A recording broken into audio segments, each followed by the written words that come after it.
नमस्कार, मैं हूं आशीष त्रिपाठी आपके साथ और आप देख रहे हैं न्यूज 18 मध्य प्रदेश छत्तीसगढ़ पर छत्तीसगढ़ का number 1 news bulletin show superfast Chhattisgarh. शुरुआत करेंगे इस वक्त की बड़ी खबर से और बड़ी खबर प्रधानमंत्री नरेंद्र मोदी ने छत्तीसगढ़ समेत 5 राज्यों में विकसित भारत संकल्प यात्रा का शुभारंभ किया। प्रधानमंत्री मोदी ने यात्रा में शामिल रथों को हरी झंडी दिखाकर रवाना किया और छत्तीसगढ़ में रायपुर के विवेकानंद सरोवर में मुख्यमंत्री विष्णुदेव साय ने वाहनों को हरी झंडी दिखाई और इसके साथ ही प्रदेश के सभी जिलों में विकसित भारत संकल्प यात्रा का शुभारंभ हुआ और इन विकास रथों के जरिए आम लोगों को सरकारी योजनाओं की जानकारी दी जाएगी। विकसित भारत संकल्प यात्रा का उद्देश्य समयबद्ध रूप से योजनाओं का लाभ जरूरतमंदों को दिलाने का है और इस मौके पर पीएम मोदी ने योजनाओं के लाभार्थियों से बात की।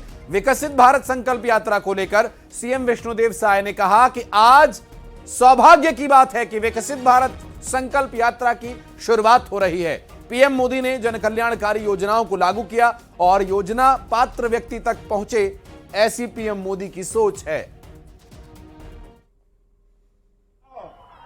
कि 2014 से लेकर 5 साल तक गरीब मन के खातिर काम हुई।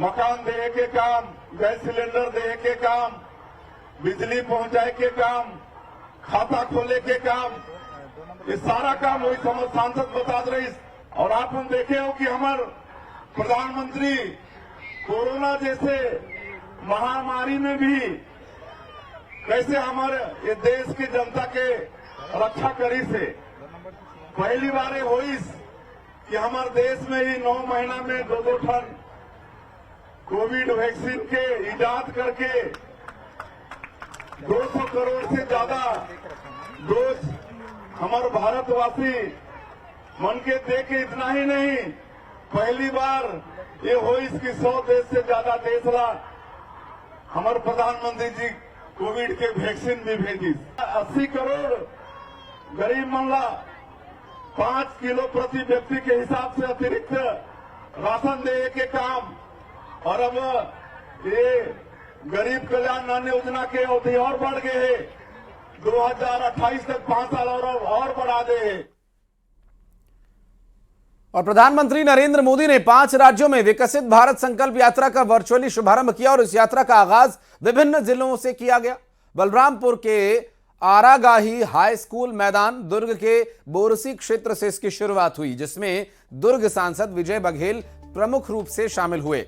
वहीं जांजगीर चांपा में मुख्य अतिथि सांसद गुहाराम अजगल्ले और कलेक्टर ऋचा प्रकाश चौधरी ने रिबन काटकर इसकी शुरुआत की। इसके अलावा मुंगेली में गांधी मैदान में जरहा गांव में आयोजन किया गया, जिसमें मुंगेली विधायक पुन्नू लाल मोहले, कलेक्टर, एसपी और जनप्रतिनिधि सहित ग्रामीण मौजूद रहे। 4 तस्वीरें इस वक्त आपकी टीवी स्क्रीन पर बलरामपुर, दुर्ग, जांजगीर चांपा और मुंगेली से ये तस्वीरें सामने आई।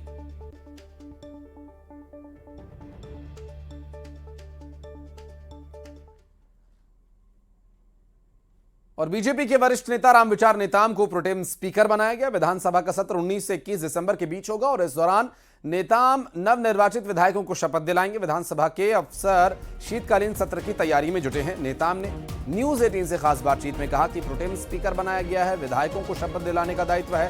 साथ ही उन्होंने मंत्रिमंडल गठन को लेकर कहा कि संगठन ने मुझे जो भी दायित्व दिया है मैंने उसे हमेशा पूरा किया है। आगे जो भी बड़ी जिम्मेदारी मुझे मिलेगी मैं उसे पूरा करूंगा। प्रोटेम स्पीकर की जिम्मेदारी आपको मिली है, आगे संगठन और अगर कोई बड़ी जिम्मेदारी देती है तो उसे आप निभाएंगे, क्योंकि काफी बड़े पदों पर आप रह चुके हैं, संगठन के पदों पर रह चुके हैं। निश्चित ही समय समय पे जो भी दायित्व मिला है उसे मैंने पूरी ईमानदारी निष्ठा के साथ मैंने काम किया है और आगे भी जो भी जिम्मेदारी मिलेगी, जो जवाबदेही जो सौंपी जाएगी उसको पूरी निष्ठा के साथ हम पूरा करेंगे। तो ये थे राम विचार नेताम जी, जो श्री राम भगवान के दर्शन करने ऑटो से पहुंचे थे। यहाँ वो दर्शन किए, माथा टेके और उनका कहना है कि अब राम मंदिर के प्राण प्रतिष्ठा में अयोध्या भी वो जाने वाले हैं। संगठन जो भी जिम्मेदारी देगी उसे वो पूरा करेंगे। कैमरामैन मनीष के साथ आकाश शुक्ला, न्यूज 18 रायपुर।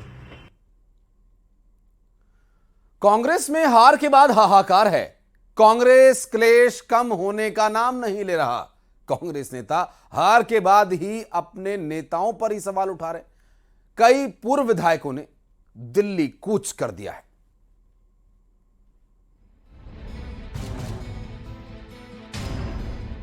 हार के बाद कांग्रेस में हड़कंप है, सिर्फ हुटव्वल की नौबत है।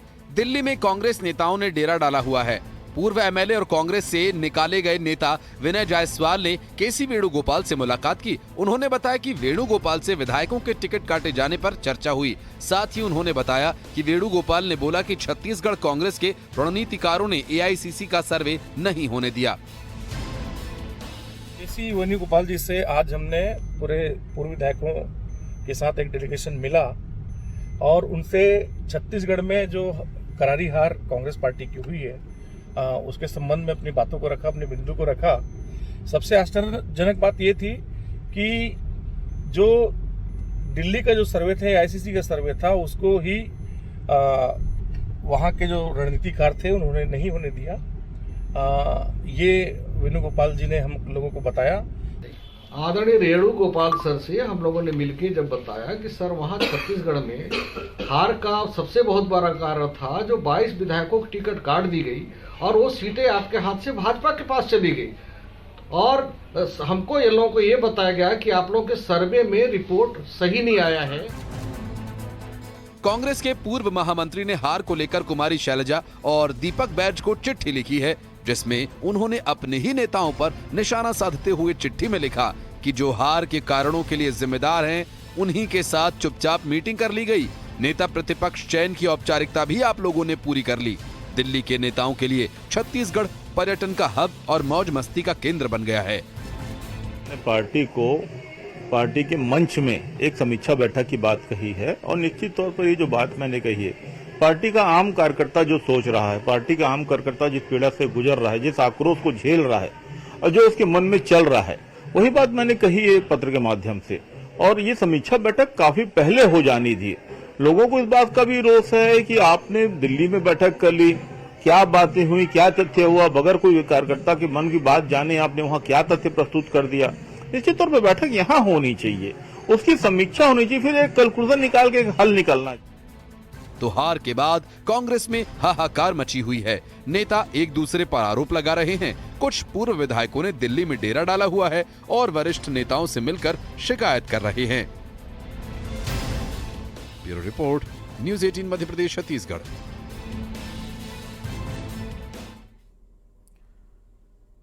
छत्तीसगढ़ में कांग्रेस के पूर्व विधायकों के आरोपों पर डिप्टी सीएम विजय शर्मा ने तंज कसा। विजय शर्मा ने कहा कि कांग्रेस के पूर्व विधायक अपने नेताओं पर जो आरोप लगा रहे हैं सब सही है, इसमें कुछ भी गलत नहीं है। कांग्रेस की सरकार में हर चौराहे पर रुपयों की खोज होती थी, ये उसी का परिणाम है जो दिख रहा है।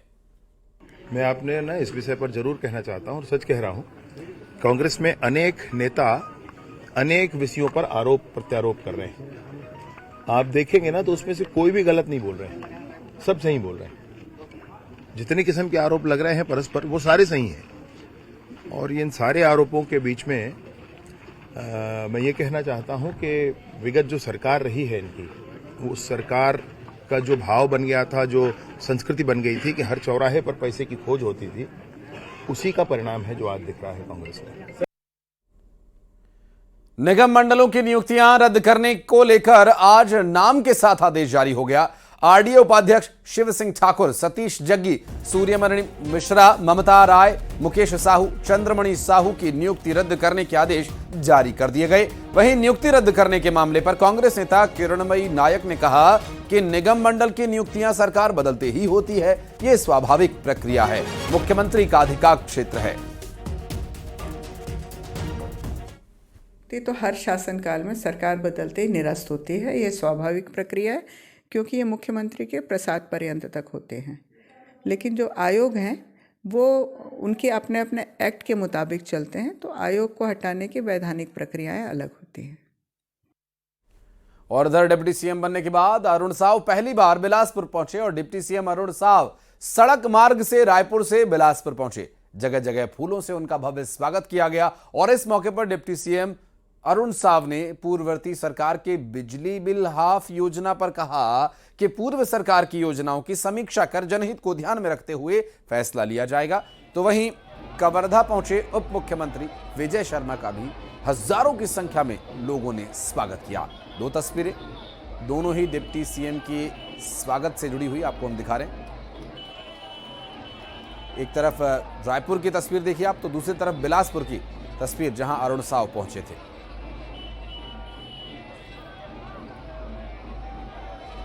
कैबिनेट का विस्तार ये मुख्यमंत्री जी का विशेषाधिकार है और निश्चित समय पर कैबिनेट का विस्तार माननीय मुख्यमंत्री जी करेंगे।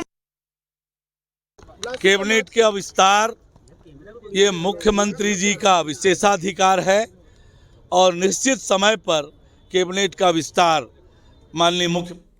और इस बीच बीजापुर से एक बड़ी खबर आपको बता दें, सुरक्षा बलों ने 21 आईईडी बरामद किए। नक्सलियों के द्वारा ये आईईडी प्लांट किए गए थे।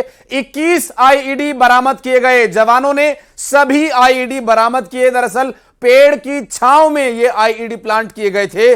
बड़ी वारदात को अंजाम देने की फिराक में नक्सली थे, लेकिन उससे पहले चौकन्ने सुरक्षा बलों ने 21 आईईडी बरामद किया और इन आईईडी को यहां पर बरामदगी सर्च के दौरान की गई। दरअसल पेड़ की छांव में ये आईईडी प्लांट किए गए थे, जिससे कि सर्च के दौरान निकले जवानों को कभी अगर आईईडी प्लांट के नीचे आराम करने का मन करे या आराम करें या रुकें तो वहां इन्हें नुकसान पहुंचाया जा सके, इसकी मंशा से पेड़ों के नीचे आईईडी प्लांट किए गए थे। सुरक्षा बल के जवान मौके पर जब सर्च के दौरान वहां पहुंचे तो कुछ एक निशानदेही उन्हें दिखाई दी, जिससे उन्हें यह पता चला कि यहां पर आईईडी लगाया गया है। और 1, 2, 4, 5, 10, 20 नहीं, पूरे 21 आईईडी यहां से बरामद किए गए हैं और उन्हें डिस्पोज किया गया। 16 दिसंबर को नवीन स्थापित कैंप पालनार से बीडीएस बीजापुर की एवं बीडीएस सीआरपीएफ 222 की संयुक्त टीम रवाना हुई थी, जिसका उद्देश्य पालनार से सावनार के मध्य निर्माणाधीन सड़क का डिमाइनिंग का कार्य करना था। डिमाइनिंग की कार्रवाई में कुल 21 आईडी बरामद किए गए हैं। ये सब बीजापुर में पुलिस और नक्सलियों के बीच मुठभेड़ हो गई। दरअसल कोरमा मुनगा के जंगल में यह मुठभेड़ हुई, जिसमें जवानों ने नक्सली कैंप को ध्वस्त कर दिया। बताया जा रहा है कि 15 से 20 नक्सली जंगल में मौजूद थे, जिसकी जानकारी जवानों को मिली और फिर जवानों ने सर्च शुरू किया और फिर ये मुठभेड़ हुई। पुलिस ने नक्सलियों से भारी मात्रा में विस्फोटक भी बरामद किया है।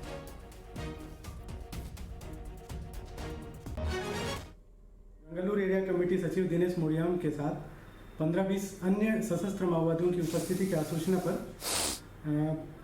DRG, Bastar fighters, STF, cobra 202 और 210 की संयुक्त पार्टी रवाना किया गया था। आज सुबह 7 बजे पुलिस और माओवादियों के बीच मुठभेड़ हुआ। मुठभेड़ में माओवादियों के अस्थायी कैंप को ध्वस्त किया गया है और कैंप से भारी मात्रा में विस्फोटक, दवाई, माओवादी वर्दी और संगठन के प्रचार प्रसार की सामग्री, माओवादी साहित्य एवं अन्य दैनिक उपयोगी सामग्री बरामद किया गया है। दंतेवाड़ा में सुरक्षा बलों ने सर्च के दौरान माओवादी बुधू मंडावी को गिरफ्तार किया। दरअसल तोड़मा मंगनार पहाड़ी पर घेराबंदी कर मंडावी को जवानों ने दबोच लिया। मंडावी कई वारदातों में शामिल रहा है और कई वारदातों को अंजाम देने वाला यह नक्सली, इससे बड़ी मात्रा में नक्सली पोस्टर्स भी बरामद किए गए हैं। रायगढ़ का जिला अस्पताल परिसर शराबियों का अड्डा बन गया है। यहां पर बियर की, शराब की खाली बोतलें जहां तहां पड़ी हुई दिखाई दे रही हैं। अस्पताल में सुरक्षा में लापरवाही भी बड़ी मात्रा में देखी जा रही है। आपको बता दें कि लोग यहां शराब पीते आपको आमतौर पर दिख जाएंगे। अस्पताल अपनी अव्यवस्थाओं और गंदगी को लेकर लगातार चर्चा में बना हुआ है। स्वास्थ्य अधिकारी डॉक्टर मंडावी ने अपनी गलती स्वीकार की है और अस्पताल की सुरक्षा और साफ सफाई की व्यवस्था को जल्द सुधारने का आश्वासन दिया है। तो जिस जगह का आपने जो दृश्य दिखाया है वहां पे पर्याप्त रात्रि के समय में लाइट की व्यवस्था नहीं है, क्योंकि ड्रेनेज सिस्टम भी वहाँ पे ओपन दिखाई दे रहा है। तो मैं अभी संज्ञान लेता हूँ कि मतलब वास्तव में जो आपने दृश्य दिखाई है तो वो उसी पार्ट का है जो मर्चुरी के पीछे लगा हुआ है। जगदलपुर में न्यूज 18 की खबर का बड़ा असर हुआ। खुले रथ में युवती के डांस करने वाले वायरल वीडियो पर बस्तर जिला कलेक्टर ने संज्ञान लिया।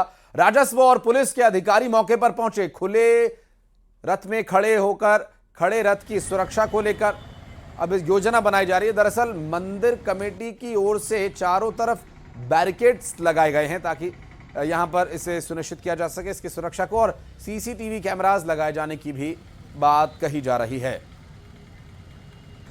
में एक वीडियो वायरल होने का हमारे संज्ञान में आया था। कल उसी लिए अतिरिक्त पुलिस अधीक्षक महोदय द्वारा उसके संबंध में रथ और उसके आसपास का निरीक्षण किया गया, जिसमें हमारे टेम्पल कमेटी द्वारा जो रथ में आवश्यक सुरक्षा व्यवस्था है, जो रथ ऊपर से जो उस समय खुला रहता है दशहरा के टाइम में, उसको बंद किया जाएगा और उसी के साथ में रथ को सुरक्षित रखने हेतु टेम्पल कमेटी की बैठक के उपरांत उसमें जो भी बैरिकेडिंग वगैरह करना है उसके संबंध में निर्णय लिया जाएगा। धमतरी में सिहावा से निकलने वाली महानदी के पास की रेत का अवैध खनन लगातार जारी है। प्रशासन ने सिर्फ 4 ही खदानों की इजाजत दी हुई है, लेकिन यहां जमीनी हकीकत कुछ और ही है। लगभग 30 खदानों का यहां संचालन हो रहा है। तो 1, 2, 4 नहीं बल्कि पूरे 24 खदानों का अतिरिक्त यहां संचालन किया जा रहा है, जिससे प्रकृति का तो दोहन हो ही रहा है, राजस्व को भी चूना लग रहा है।